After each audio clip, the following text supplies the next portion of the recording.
Muchas gracias a todos y a todas por estar en contacto, por expresarse y por seguir en la audiencia ahora para verla y escucharla a Natalia Ubal, editora de política de La Diaria, que hablará de la decisión tomada por una parte de la oposición de concretar, esto ocurrió la semana pasada, una denuncia penal vinculada a la compra hecha por el Instituto Nacional de Colonización de la estancia María Dolores. Ese es el tema de hoy. ¿Cómo te va, Natalia? ¿Cómo andás, Martín? ¿Todo bien? Todo bien, todo bien. Hoy es sección política, pero barra judicial, podríamos decir, judicial, lo que te trae por acá. Sí, lo tomamos igual en La Diaria desde política por ahora este tema. Seguramente posteriormente vaya a ser un tema de justicia. Pero bueno, todo empezó, Martín, ¿te acordás con la interpelación aquella el 13 de agosto? Famosa interpelación al ministro de Ganadería, Alfredo Frati, que derivó en ese intercambio final que hizo suspender la sesión entre Nicolás Viera y Sebastián da Silva, que todos recordamos. En ese momento, para hacer un poco de historia, el interpelante, historia reciente, digamos, el interpelante fue el senador nacionalista Sebastián da Silva. Y en ese momento los argumentos de da Silva no iban por el lado de la legalidad fundamentalmente, en realidad apuntaban más bien a una cuestión que tiene que ver con la conveniencia de la compra del campo, por las características del campo, por el precio que se pagó, se va a pagar por él, y apuntaban un poco a ese aspecto. La cuestión legal surgió en la sesión, pero no fue algo central, podríamos decir. En ese momento, en la interpelación, el líder de Identidad Soberana, Gustavo Salle, ya anunció que iba a presentar una denuncia penal por este tema. Y el senador Pedro Bordaberry manejó algunos argumentos que tienen que ver con la cuestión de la legal, ¿no? Y manejó varios argumentos, además, que posteriormente estuvieron presentes en la denuncia que se hizo la semana pasada. Ya ahí adelantó algunos de esos argumentos. Pero recordemos que terminó esa interpelación con una decisión de la oposición de conformar una comisión preinvestigadora. Esa comisión se conformó y finalmente llegó a una serie de informes, no hubo acuerdo, se mandaron los informes al plenario, y en ese plenario, que fue el 2 de septiembre, se votó postergar la creación de la comisión investigadora, porque el proceso se crea una comisión preinvestigadora que analiza la denuncia, los antecedentes, y luego se decide si se conforma una comisión investigadora. Finalmente esa comisión investigadora no se conformó y se prorrogó hasta después de la votación del presupuesto, y eso fue con los votos del Frente Amplio y de Cabildo Abierto. Y bueno, y el resto de la oposición entendió, sobre todo a influjos y bajo el liderazgo de Gustavo Salle, que es una novedad porque es la primera vez de alguna manera que el resto de la oposición, salvo Cabildo Abierto, ahora vamos a ver, se pliega a una propuesta que en realidad encabezó Gustavo Salle. En ese momento, bueno, finalmente resuelven presentar la denuncia el pasado jueves. El proceso político, entonces, lo tiene a Salle como protagonista, pero no solo. Condujo a la presentación el jueves pasado de la denuncia ante la Fiscalía General de la Nación. Y motivó también comentarios públicos de quienes participaron de ese proceso político que terminó en la denuncia. ¿Qué destacás de lo que se dijo? Sí, ahí lo que sucedió fue que fue Gustavo Salle a presentar la denuncia junto con el diputado del Partido Colorado, Juan Martín Jorge, que fue como uno de los que lideró un poco la iniciativa de la comisión preinvestigadora. Y fue un proceso en el que primero se plegó el Partido Colorado a Identidad Soberana, después, según lo que informó en su momento Búsqueda, fue el senador Pedro Bordaberry que contactó a legisladores nacionalistas del Partido Nacional para que se plegaran, y el último en sumarse fue el Partido Independiente, fue Gerardo Sotelo. Entonces la denuncia entró con la representación, digamos, de Salle y Jorge, y con las firmas de Sotelo, Gerardo Sotelo por el Partido Independiente y Rodrigo Goñi por el Partido Nacional. Y en su momento lo que dijo, por ejemplo, Jorge fue que los legisladores están obligados a la transparencia, que había un sinfín de irregularidades en este caso, que no les hacía gracia presentar la denuncia, pero que se habían visto obligados a hacerlo. Y en el caso de Salle ya dejó entrever algunas desconfianza, digamos, con el sistema judicial del país al decir decir que, bueno, que en realidad la Fiscalía era parte del Poder Ejecutivo, que no iba a hacer nada que estuviera en contra del Poder Ejecutivo, de alguna manera sembrando como desconfianza en lo que va a ser la actuación de la Fiscalía en este caso, y bueno, sugiriendo posibles presiones también del Poder Ejecutivo, ¿no? Ya presentó la denuncia, pero diciendo que él entendía que no iba a pasar nada con esta denuncia. Escuché, si no me equivoco, a Rodrigo Goñi, el diputado denunciante en representación del Partido Nacional, la semana pasada valorar esta confluencia de distintas expresiones opositoras en la denuncia, pero desligarse de ese comentario de Salle crítico con respecto al rol de Fiscalía, fundamentalmente por la eventual incidencia del Poder Ejecutivo, como decías. Sí, exacto. En realidad no fue algo que dijo, y además que ya lo hemos escuchado varias veces, Gustavo Salle, respecto a bueno, alguna desconfianza con las instituciones en general, podríamos decir, de Salle, y bueno, en este caso con la justicia en particular. ¿Y los argumentos jurídicos que hay, que están contenidos en la denuncia, cuáles son? Y bueno, ahí hay 4, los denunciantes plantean 4 delitos posibles, ¿no? para que se investigue. El primero de ellos es el clásico abuso de funciones, Martín, que recordemos es una tipificación que se ha utilizado con bastante frecuencia en los últimos años para enjuiciar a los dirigentes políticos. Recordemos, bueno, sin ir más lejos, el caso del intendente de Soriano, Guillermo Besosi, que una de las imputaciones era por delito de abuso de funciones, y también pasó en el caso del exministro de Economía, Fernando Lorenzo, recordemos, que también se utilizó la figura de abuso de funciones, y siempre el Parlamento está amagando con derogar esta figura porque tiene muchas críticas por su nivel de indeterminación de alguna forma, ¿no? de cuál es la conducta que se está penando, pero nunca se ha derogado y se ha utilizado mucho, ¿no? a nivel judicial. Entonces, bueno, la primera apuesta de los denunciantes tiene que ver con el delito de abuso de funciones, y ahí mencionan 3 aspectos, ¿no? Primero, lo que tiene que ver con algo que se ha comentado mucho también en el discurso público, y es que el directorio de colonización, cuando trata este tema y cuando aprueba la compra, menciona que es como una especie de homenaje, al expresidente José Mujica, y eso consta en actas, en la resolución, en la sesión del directorio, y eso se menciona como, bueno, como que en realidad ahí se estaba tomando una decisión por fines ajenos a la administración, se dice en la denuncia, ¿no? Entonces ese es uno de los puntos. Otro punto que se menciona para sostener que acá hubo abuso de funciones por parte de los denunciantes tiene que ver con el precio por hectárea. Esa es otra gran discusión también que hubo en la interpelación, porque del lado de la oposición se dice, bueno, se pagó un precio muy superior al del mercado. Y en colonización dicen, bueno, en realidad hubo una tasación de los técnicos del instituto, que son técnicos, no partidarios, digamos, son técnicos que están ahí y las administraciones pasan y ellos siguen.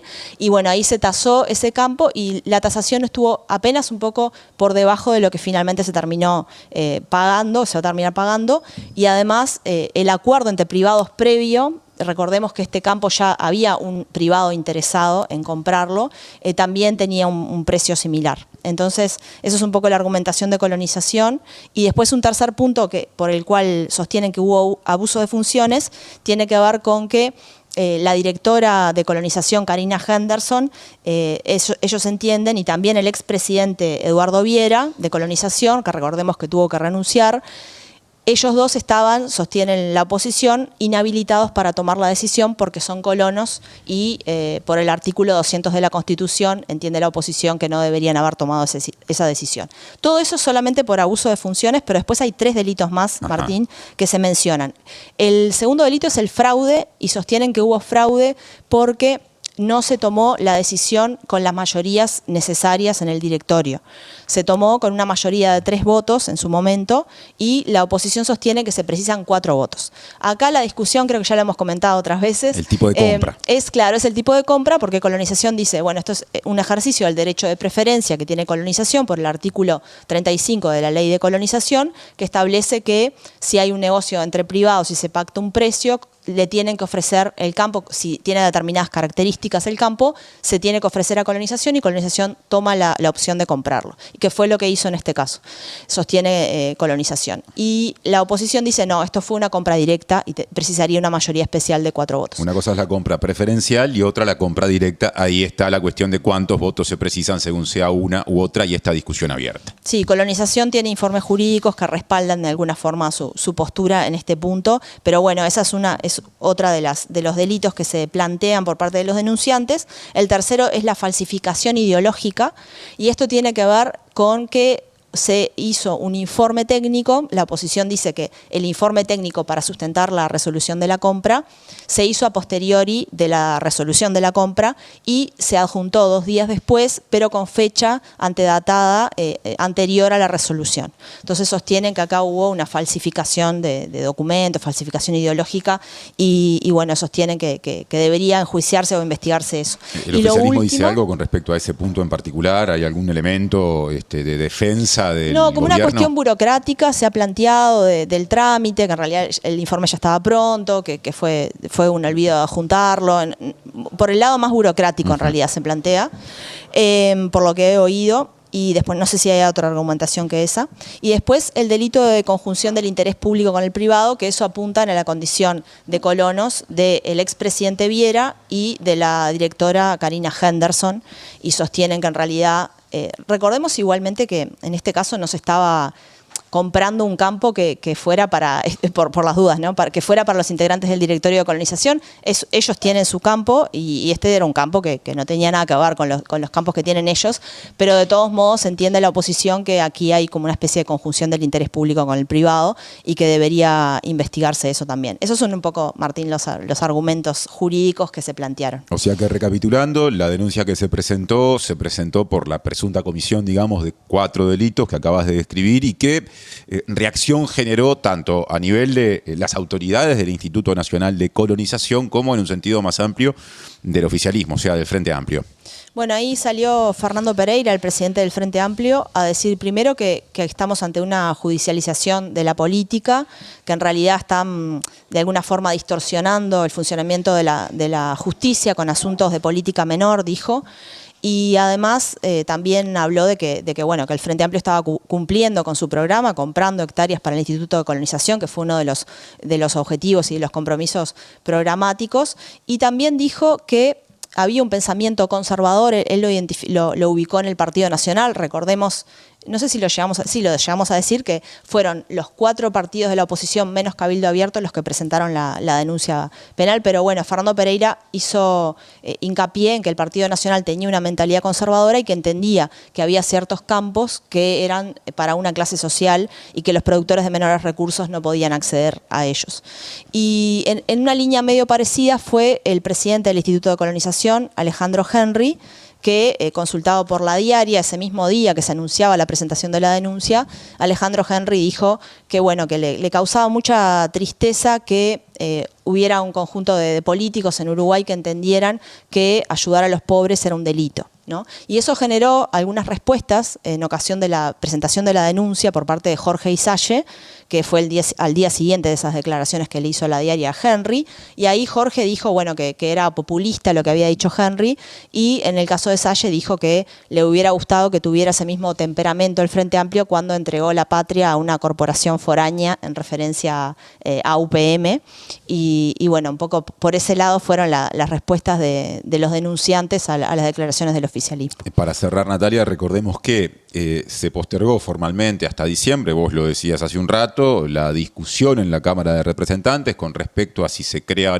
o no una comisión investigadora, pero hay quienes, incluso en la oposición o en algunos sectores de los que apoyaron esta denuncia, que entienden que si ya se presentó una denuncia, la investigadora no tiene mucho sentido. También escuché alguna opinión en sentido contrario, en el sentido de decir, bueno, llegado el momento, también se puede desarrollar la investigadora, lo que, no sé, me pregunto si no terminaría generando cierta redundancia en el sentido de que esa comisión podría eventualmente, en función de las mayorías y lo que se discuta y resuelva, conducir a la conclusión de que hay elementos para denunciar sobre un tema con respecto al cual ya la denuncia se hizo. Pero bueno, son preguntas que me hago y que quedan simplemente en el aire, ¿no? Sí, bueno, Jorge, el diputado Jorge, que fue, como decía, uno de los impulsores de la investigadora, cuando se le preguntó por eso, dijo que él consideraba que ya no tenía mucho sentido, que ya el tema estaba en la justicia y no le veía sentido. Y seguramente, y además hay otro tema más práctico que tiene que ver con los votos, que si bien Cabildo Abierto no dijo no votamos la investigadora, lo que dijo fue consideremos esto después del presupuesto. Claro. Se entiende igualmente por parte de blancos y colorados sobre todo que Cabildo Abierto no está dispuesto a dar sus votos, entonces no creo que vuelvan a someter a consideración y a exponer también esa cuestión, esa diferencia que ya es palpable, digamos, en otros aspectos, en otros temas políticos también, entre Cabildo Abierto y el resto de la coalición.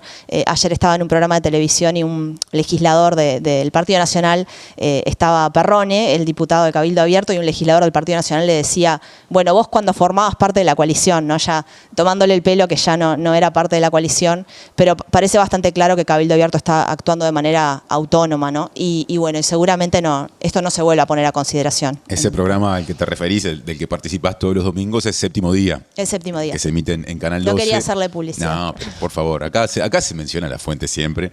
Y hablando de fuente, vamos a darnos vamos a sacar el bombo y hacer un poquito de autobombo. En esta mesa, Guido Manini Ríos, el líder de Cabildo Abierto la semana pasada, no cuestionó la denuncia como tal, aunque un poco expresó algo que Perrone ya ha dicho. Bueno, no se tuvo en cuenta Cabildo Abierto, tampoco se nos informó, dijo, más o menos con respecto a esta iniciativa, pero sí dio a entender que a él le parecía que perdía sentido lo de evaluar más adelante una conformación de investigadora cuando se dio este paso. El que dice que hay que igual ir también por la investigadora es Aye, que dice, aunque lo penal eventualmente ya esté canalizado en esta denuncia, hay aspectos, dice, administrativos y políticos que a su criterio también ameritarían, sin perjuicio de la denuncia ya presentada, que se cree esa comisión que da la sensación de que ha perdido fuerza como posibilidad. Sí, seguramente no se concrete, ¿no?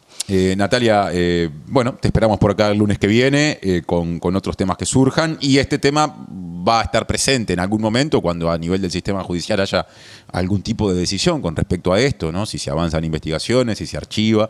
Esas respuestas no van a ser inmediatas, supongo, pero bueno, quizá en algunos meses haya novedades. Sí, con los tiempos de la justicia seguramente en muchos meses tengamos capaz que algún tipo de novedad. No faltó desde el oficialismo, no recuerdo quién lo dijo, pero gente achacándole a la oposición que en un momento en el que el sistema judicial está tan sobrecargado, todavía le agregan esta tarea de evaluar si esto amerita investigar o no. En política estas cuestiones van y vienen. Sí, bueno, están en su derecho, ¿no? Exactamente. Bueno, Fernando Pereira fue uno de los que dijo que era distorsionado de alguna manera, con política menor, dijo él, el funcionamiento del sistema judicial. Me parece que era precisamente esa la frase o el recuerdo de lo dicho por Fernando Pereira el que me vino recién. Hasta la próxima, Nati. Nos vemos.